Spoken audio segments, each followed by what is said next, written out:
بسم اللہ الحمد للہ وحدہ والصلاة والسلام علی من لا نبی بعدہ۔ ایک سوال پوچھا ہے کسی نے کہ ذاتی استعمال کی گولڈ جیولری جو ہے سونا وغیرہ جو ہوتا ہے اگر 7.5 تولے سے زیادہ ہو، یعنی جو اس کا نصاب ہے، تو کیا اس پر زکوٰۃ دی جائے یا نہیں؟ کیونکہ ایک اصول یہ بھی بتایا جاتا ہے کہ ذاتی استعمال کی چیزیں جیسا کہ آپ کا گھر، گاڑی وغیرہ یہ مال ہیں، لیکن ان پر زکوٰۃ نہیں دی جاتی۔ اسی طرح گولڈ جیولری جو لیڈیز پہنتی ہیں اس کا پھر کیا حکم ہے؟ یعنی سوال کرنے والے نے یہ پوچھا کہ جس طرح ہم گھر کی گاڑی ہے استعمال میں ہوتی ہے، گھر استعمال میں ہوتا ہے، اور چیزیں استعمال میں ہوتی ہیں، تو اسی طرح سونا بھی جو استعمال میں آ رہا ہے، بے شک وہ 7.5 تولے سے زیادہ ہو گیا جو نصاب ہے اس کا، تو نصاب کا مطلب ہوتا ہے منیمم زکوٰۃیبل کوانٹٹی، ٹھیک ہے جی، منیمم کم سے کم مقدار جس پر زکوٰۃ لگتی ہے، یعنی وہ اس سے بے شک زیادہ بھی ہو جائے لیکن استعمال میں تو ہے نا وہ، تو پھر اس پہ بھی ہم زکوٰۃ ایسا کر لیں کہ نہ دیں، بالکل جیسے گھر پہ نہیں دیتے، گاڑی پہ نہیں دیتے، یہ پوچھنا چاہ رہے ہیں۔ دیکھیں جی، یہ جو چیز ہے نا آپ نے جو کی ہے، یہ اس کام کو ہم سے پہلے فقہائے کرام بھی کر چکے ہیں اور وہ اس سے ڈیل کر چکے ہیں۔ یہ فقہ جو دین کی ہے نا، فہم، انڈرسٹینڈنگ جسے انگلش میں کہتے ہیں جورسپروڈنس، وہاں پر یہ فقہا کا ڈپارٹمنٹ آتا ہے۔ تو ہمارے ہاں آج کل جو ایک ہوا چل نکلی نا، جو کہتے ہیں کہ جی فقیہ جو ہے وہ کچھ نہیں ہوتا، وہ بھی ایک ایکسٹریم ہے، انتہا پسندی ہے وہ بھی، اللہ تعالیٰ اس سے مجھے بچائے، آپ کو، ہم سب کو۔ فقہا نے یہی کیا کہ پھر انہوں نے رسول اللہ صلی اللہ علیہ وسلم کی احادیث، قرآن کے احکام اور احادیث ان کی روشنی میں پھر فتوے دیے مختلف۔ تو امام شافعی ان کا زیادہ ہے، حنبل کا کچھ کم ہے، اس کی وجہ سے نا یہ جو 2 امام ہیں نا، امام شافعی اور امام احمد بن حنبل، 4 اماموں میں سے، ان کی جو فقہ ہے نا، فہم، انڈرسٹینڈنگ آف قرآن اینڈ سنت، اس کا غلبہ ہے بہت زیادہ علماء عرب پر بھی اور بعض دوسرے اسکولز آف تھاٹس پر بھی۔ میں نام کسی اسکول آف تھاٹ کا نہیں لوں گا۔ تو اب وہ اس کی وجہ سے کیا ہوتا ہے کہ جب وہ اس سوچ کا غلبہ ہوتا ہے نا، تو ان کے اکثر فتوے بھی ایسے ہی آتے ہیں۔ اب حال ہی میں کسی نے یوٹیوب پہ ویڈیو چڑھا دی ہے اور اس پہ فتویٰ انہوں نے دیا، ایک عالم ہے، کہ جی جو استعمال میں سونا چاندی ہے نا، جو آپ کے یوزیج میں ہے، اس پہ زکوٰۃ نہیں ہے، بالکل ایسے جیسے گھر ہے، گاڑی، یہ چیزیں۔ میرے بھائی، آپ مجھے یہ بتائیں کہ یہ اس کو جو آپ نے کام کیا نا، اس کو کہتے ہیں قیاس۔ قیاس دین میں وہاں کیا جاتا ہے جہاں ہمارے پاس کوئی ایویڈینشیل سپورٹ نہ ہو، کوئی ایویڈنس نہ ہو، کوئی دلیل نہ ہو۔ قیاس نہیں ورنہ کرتے، قیاس ہوتا ہے to compare something with another matter and then come up with an conclusion. قیاس اور اجتہاد وہاں، اور دوسرا اس کا اگلی برانچ ہے اجتہاد، جس میں کمپیئر بھی نہ ہوتا ہو تو آپ کوئی کنکلوژن دیتے ہیں۔ یہ چیزیں تو وہاں ایگزسٹ کرتی ہیں جہاں پہ قرآن اور حدیث خاموش ہو، جبکہ زکوٰۃ کے معاملے میں سونے چاندی کے اوپر تو قرآن اور حدیث میں موجود ہے سب کچھ ہمارے پاس۔ جو کنز کرتے ہیں، جو چھپاتے ہیں اور اس کو نہیں دیتے اس کا حق، ان کو تو اللہ نے دوزخ کی بشارت دے دی ہے، گلے میں توق بنانے کی بشارت دی ہے، استغفر اللہ، وارننگ ہے، بہت بڑی عذاب کی بشارت اس میں بول رہا ہوں۔ فبشرہم بعذاب علیم، دے دو خوشخبری ان کو کہ ان کو عذاب ملے گا جو چھپائیں گے ایسے دولت کو۔ اور الذہب والفضہ، سونے کا پہلے نام ہے سورہ یہ توبہ کی میں نے آیت بتائی آپ کو، دوسری آیت سورہ اس کا وہ ہے اپنا آل عمران کی، وہاں پر بھی یہی زبردست وارننگ ہے کہ جو نہیں دیتے اللہ کے راستے میں، بخل کرتے ہیں، ان کے لیے یہ مال توق بن جائے گا۔ پھر حدیث میں اللہ کے نبی نے بتا دیا کہ یہ توق کیسے بنے گا، کہ ایک سانپ بن جائے گا اور کہے گا میں ہوں یہ تیرا مال۔ تو قرآن یہ کہہ رہا ہے اور ہم قیاس کر رہے ہیں۔ قیاس تو وہاں کرنا چاہیے نا، یہ تو قیاسی باتیں ہیں کہ میں کمپیئر کر رہا ہوں کہ بالکل یہ گاڑی کی طرح ہی ہے۔ بھئی گاڑی کی طرح ہی ہوتا تو قرآن اس پر علیحدہ سے کیوں بات کرتا، اللہ کیوں بولتا، پھر اللہ کے نبی کیوں بولتے؟ اللہ کے نبی نے زکوٰۃ کا نصاب بتا دیا، سونے کا، چاندی کا، اور سب سے بڑی دلیل جس کو فقہائے کرام نے لیا، اور یہ پوری بحث آپ کو جو میں باتیں بتا رہا ہوں نا، یہ اس کی آپ کو علمی باتیں، ڈیٹیلز جو ہے نا، وہ فقہ السنہ کا مطالعہ کر لیں۔ فقہ السنہ بائی سید سابق رحمۃ اللہ علیہ، اس کے انگلش میں بھی موجود ہے، اردو میں بھی موجود ہے، اصل میں تو عربی میں لکھی گئی تھی۔ اس میں 4 اماموں کا موقف اس مسئلے پر بالکل واضح لکھا گیا۔ جن اماموں نے کہا کہ نہیں جی 7.5 تولہ یہ نصاب ہے، بلکہ یہاں تک میں تو یہ سمجھتا ہوں کہ نصاب نہ بھی لگتا ہو، آپ زکوٰۃ سونے پہ بناتے ہیں دے دیں، تھوڑی سی نفل سمجھ کے ہی دے دیں، ثواب ہوگا انشاءاللہ، اگر آپ کو اللہ نے توفیق دی ہے۔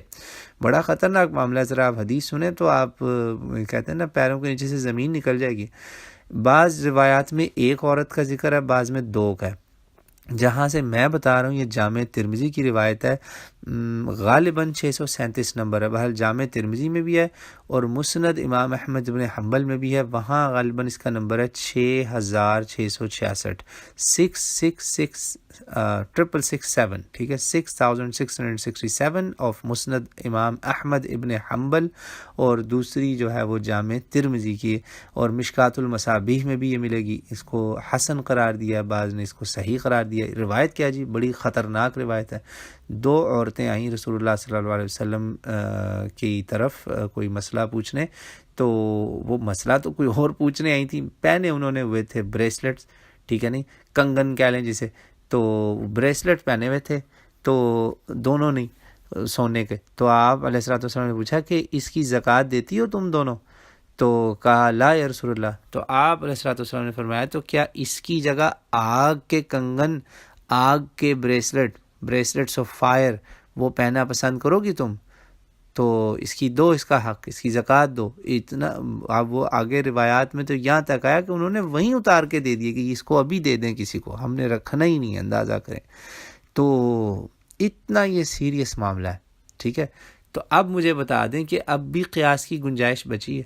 تو میرا آپ سے یہ ریکویسٹ ہے بہنوں بھائیوں سے، خاص طور سے بہنوں سے، کیونکہ بہنوں کے پاس ہی ہوتا ہے سونا، بھائی لے کر دیتے ہیں، مطلب بھائی سے مراد ان کے شوہر، میرے تو بھائی ہوئے نا دینی، تو وہ سونا لے کے رکھی جاتے ہیں اور وہ سارا ہی استعمال کا بنا ہوتا ہے۔ یعنی یہ تو دین کے ساتھ اس سے بڑا مذاق کوئی ہے ہی نہیں نا کہ 2 درجن چوڑیاں ہوں، یا چلو 12 تو لگا لیں، 6 سے 12 چوڑیاں تو ہوتی ہیں اکثر خواتین کے پاس سونے کی، اور وہ سونا بھی انڈیا پاکستان کا جو ہے وہ اچھا خاصا قیمتی سونا ہوتا ہے، 20-21 کیرٹ جو ہے اس سے اوپر ہی ہوتا ہے، اب خالص سونا، ٹھیک ہے جی، اور اس کی ریسیل ویلیو بھی اچھی خاصی ہوتی ہے، ملتا ہے اس پہ پیسہ، اور سونا جیسے جیسے مہنگا ہوتا ہے اس کی قدر بھی بڑھتی ہے۔ وہ ہو گئے، پھر گلے کے ہار ہو گئے، 3-3 4-4 بالیوں کے سیٹ ہو گئے، یہ تو سونے کے ڈھیر لگے ہوتے ہیں گھروں میں، اور اس کی زکوٰۃ بیچارہ نکال رہا ہوتا ہے شوہر، کما کے بھی وہ لائے، نوکری بھی وہ کرے، آخر میں زکوٰۃ بھی وہی بھرے۔ تو بہنوں سے میری درخواست ہے کہ یہ سارے کا سارا اب آپ استعمال میں ہی اگر کاؤنٹ کیے جائیں گی تو وہ تو جیولری سیٹ تو آپ کے پاس ماشاءاللہ اچھے خاصے ہوتے ہیں۔ میں خود شادی شدہ آدمی ہوں تو مجھے اندازہ ہے نا اس ڈپارٹمنٹ کا، تو میں جیولرز کے پاس بھی جاتا ہوں، تو یہ کہنا چھوڑ دیں گے ریسیل ویلیو نہیں ہونی۔ ریسیل ویلیو زیادہ سے زیادہ وہ جو ہوتی ہے نا انگوٹھی ہو گئی ایک یا بالی ہوگی، وہ بھی بہت زیادہ گھس جائے، بہت خراب ہو جائے، رف ہو جائے، چلو اس کو میں مان لیتا ہوں، مگر آپ خدا را اللہ کا واسطہ یہ جو چوڑیوں کے سیٹ ہیں، سونے کے باقی ڈھیر ہیں زیورات کے، ان کو سب کو شامل کریں، ان کی زکوٰۃ دیں۔ آپ ان کی زکوٰۃ نہیں دیں گی تو وہ خدا نخواستہ وہ رسول پاک صلی اللہ علیہ وسلم کی وہ حدیث نہ آپ پر مجھ پر فٹ آ جائے، جو وہ بات لگ گئی تو ہم کیا کریں گے؟ وہ حکم اگر ہم پہ آ گیا تو پھر آپ کیسے اس کو قیاس کریں گے؟ بتائیں آپ، یہ سونا ہے، یہ گاڑی نہیں ہے جس پہ سارا محلہ بیٹھتا ہے یا بچے بھی بیٹھتے ہیں، رشتہ دار بھی بیٹھتے ہیں، یہ علیحدہ سے پرسنل ویلتھ ہے آپ کی، ایکیومولیٹڈ ویلتھ اسے کہتے ہیں۔ اس پر بالکل زکوٰۃ کے معاملے میں رسک نہ لیں، ورنہ یہ فتووں کے چکر میں نہ پڑیں۔ سب سے بڑا مفتی آپ کا دل ہے، آپ کا دل خود گواہی دے گا کہ یہ پیسہ ہے، یہ دولت ہے، میں اس کی زکوٰۃ کیسے نہ دوں؟ تو بہرحال اگر آپ نے استعمال کا ہی چکر چلانا ہے کہ استعمال کا کوئی چکر نکل آئے تو ہماری زکوٰۃ کم ہو جائے، تو زیادہ سے زیادہ وہ جو روزانہ کی انگوٹھی پہنی ہوتی ہے نا جو گھستی ہے کام میں، وہ یا وہ جو کان میں 2 بالیاں، ان کو چھوڑ دیں۔ باقی تو جو سونے کی چوڑیاں، یہ سالڈ ویلتھ ہے، اور میں یہ پورے ایکسپیرینس سے بتا رہا ہوں، ہمارے جاننے والے ہیں، بہت زیادہ جیولرز ہیں، عزیز ہیں، ہمارے اقارب ہیں، ہم ان کے ساتھ ہمارا لین دین ہے، اور میں خواتین کے ساتھ باقاعدہ جیولری کی دکانوں میں ریگولر جاتا رہا ہوں، تو میں ایکسپیرینس سے آپ کو یہ بات بتا رہا ہوں کہ اس معاملے میں بخل نہ کریں، کنجوسی نہ کریں، زکوٰۃ نکالیں۔ اگر شوہر آپ کے لیے دے دیتا ہے تو یہ اس کا بہت بڑا آپ پہ احسان ہے، وہ نہیں دے سکتا وہ، تو آپ اس میں سے پھر کچھ نہ کچھ نکالیں، اس کا حساب نکالیں، جتنا بھی نکلتا ہے 2.5% تو کچھ بھی نہیں ہے، تو وہ کوئی فرق نہیں پڑتا۔ اب ایک اور میں آپ کو وارننگ دیتا چلوں، بڑا خطرناک ایک اور فتویٰ ہے، یہ بھی سعودی عرب سے ہی ماشاءاللہ آیا ہوا فتویٰ ہمارے علماء عرب سے، کہ ایک بار دے دو ساری زندگی کے لیے کافی ہے۔ یہ بھی رسول اللہ کی سنت کے، آپ کے عمل کے، آپ کے اقوال کے اور صحابیات کے عمل کے بالکل مخالف ہے یہ فتویٰ، کوئی اس کی دلیل نہیں بنتی۔ تو بس یہ ذہن میں رکھیں، تقلید سے بچیں، چاہے وہ امام کوئی بھی ہوں، سارے ہمارے سر کے تاج ہیں، میں نام نہیں لیتا۔ تو یہ اماموں میں جس امام نے یہ فتویٰ دیا نا، وہ رسول اللہ صلی اللہ علیہ وسلم کی حدیث کے سنت کے مطابق نہیں تھا یہ فتویٰ، کہ نہیں جی جو استعمال میں اس کو چھوڑ دو۔ بھئی اللہ کے نبی کا کوئی واضح صراحت کے ساتھ قول دکھا دیں جس میں انہوں نے کہا ہو۔ وہ جو عورتیں تھیں بیچاریاں 2 جنہوں نے پہنے ہوئے تھے، وہ کہہ نہیں سکتی تھیں کہ یا رسول اللہ یہ تو ہمارے روز کا استعمال میں ہے، اس کی کیوں دیں زکوٰۃ؟ کہا انہوں نے؟ ایسا نہیں کہا نا۔ اور یہ فیصلہ بھی آخری آپ کی عمر کے وہ مدینہ منورہ کے سارے احکامات سے متعلق ہے۔ تو جب ایسی کوئی بات نبی نہیں کہہ رہا، نبی کے ماننے والے نہیں کہہ رہے، ہم کس کھیت کی مولی ہیں؟ ہم کون ہوتے ہیں قیاس کی حجتیں نکالنے والے؟ اب یہ اماموں نے جن سے کیا ان کا فہم تھا، ان کو غلط فہمی بھی ہو سکتی ہے، یا ان کے فہم کے پیچھے کوئی اور بیک گراؤنڈ ہو سکتا ہے۔ ہم کیوں اماموں کے سر پہ بھی وہ بوجھ ڈالیں اور خود پہ بھی بوجھ ڈالیں؟ تو سیدھا سیدھا دیکھیں، اللہ کے نبی نے کہا، انہوں نے تو نصاب بھی نہیں پوچھا بیچاریوں نے، انہوں نے کہا یہ اللہ کا حق ہے، تو بس ختم ہو گئی بات۔ جب دین میں فیصلہ آ جائے اللہ اور رسول کا، اللہ تعالیٰ نے قرآن میں کہا وَمَا كَانَ لِمُؤْمِنٍ وَلَا مُؤْمِنَةٍ، مومن اور مومنہ کا یہ نہیں ہے طریقہ کہ کسی معاملے میں اذا قضى اللہ ورسولہ امرا ان یکون لهم الخیارۃ من امرہم، جب اللہ رسول کی کسی معاملے میں آ جائے فیصلہ تو بس پھر لے تو لال نہیں کرنا، چون چرا نہیں کرنی، ورنہ کیا ہے وَمَن يَعْصِ اللَّهَ وَرَسُولَهُ فَقَدْ ضَلَّ ضَلَالًا مُبِينًا، جس نے اللہ اور رسول کی نافرمانی کی وہ بڑی کھلی گمراہی کے اندر ضَلَّ ضَلَالًا، ڈبل گمراہی آیا یہاں پہ، بڑی گمراہی میں، بہت دور کی گمراہی میں، وہ کھلی گمراہی میں چلا گیا۔ یہ سورۃ الاحزاب 22 میں سپارے کے آپ کو پہلے اور دوسرے صفحے پہ آیت مل جائے گی، میں نے جو آپ کو ابھی کوٹ کی ہے۔ تو اللہ کی کتاب اور سنت رسول کی روشنی میں تو یہ مسئلہ واضح ہو گیا ہے، بچانی ہے زکوٰۃ، تھوڑی بہت بھی تو میں نے بتا دیا، وہ ایک آدھی انگوٹھی کوئی بچ سکتی ہے، نہ کریں، دے دیں، اس کا جتنا دیں گے بہتر ہے،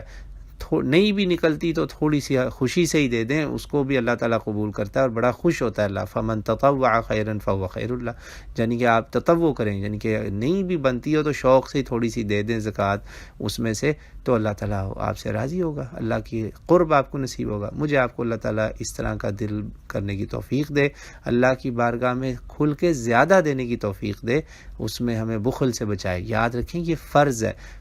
فرض تو منیمم ہے، 2.5% کچھ بھی نہیں ہے۔ اگر آپ نفل میں جتنا مرضی دینا چاہیں اللہ تعالیٰ راضی ہوگا اور قبول کرے گا انشاءاللہ۔ اور وہ فکر نہ کریں، وہ واپس آ جانا ہے، صبح شام آپ کے لیے فرشتہ دعائیں مانگ رہے ہوتے ہیں، 2 فرشتے اترتے ہیں آسمان سے جو دعا مانگتے ہیں کہ اللہ آج جس بندے نے تیرے راستے میں دیا اس کو پلٹ کے اور دے، اور جو روک رہا ہے اس کا ختم کر دے، تلف کر دے، تباہ کر دے۔ اللہم اعطِ منفقا خلقا واعطِ ممسکا تلفا، ایک دعا اور ایک بد دعا ہو رہی ہوتی ہے صبح شام۔ تو اللہ تعالیٰ مجھے آپ کو ان منفقین میں شامل کرے جن کے لیے فرشتے بھی دعائیں مانگتے ہیں۔ واللہ اعلم۔